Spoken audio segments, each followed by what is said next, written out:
17. Yukupana I ka ino. Revenge. Boki was on the lanai when I got back. Where have you been? He snapped. I could have died while you were gone. No, I said. You're too mean to die. What would Kalawao do without you to make trouble?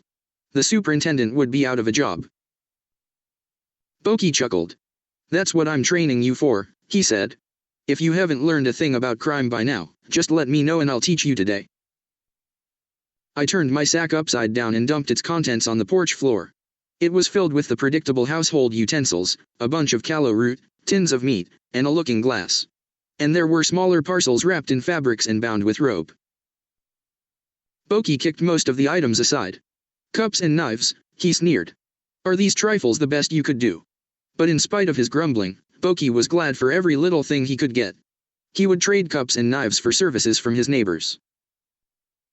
He picked up one of the smaller parcels and untied the fibers that held it shut. Books, he said. Someone reads, or at least they did. I'll be the one who's reading now. He tossed the fabric aside and inspected the books, naming several titles as he discovered them. Pride and Prejudice. Catechism of the Catholic Church. He threw the religion book onto the floor. You can burn that one, he said. I did not see what other books there were. But I put the catechism aside.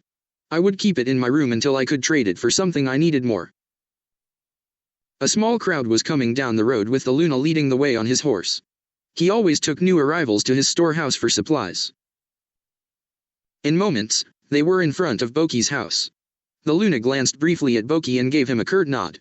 He fingered the gun he carried in front of him. Boki chuckled softly. The Luna thinks I'm afraid of his gun.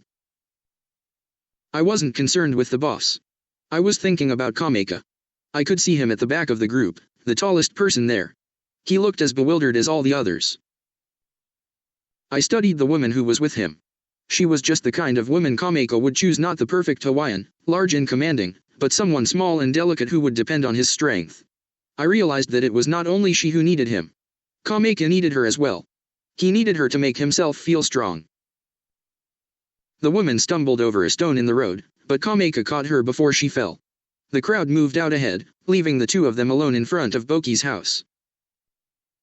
Boki began a low cursing and I realized he was watching Kameka and his wife. Do you know them? I asked. That, snarled Boki, is Malia, the woman who sent me to Molokai. She told the sheriff I had leprosy. He leaned forward and studied her with spiteful eyes. But the devil is my best friend for sure. If I hadn't left my mark on her, she wouldn't be here. He rubbed his hands together and began to laugh. And when he laughed, I felt fear for the woman. It was bad enough to arrive on Molokai without knowing anyone here. It was much worse to come here and have an enemy already. Especially if that enemy was Boki.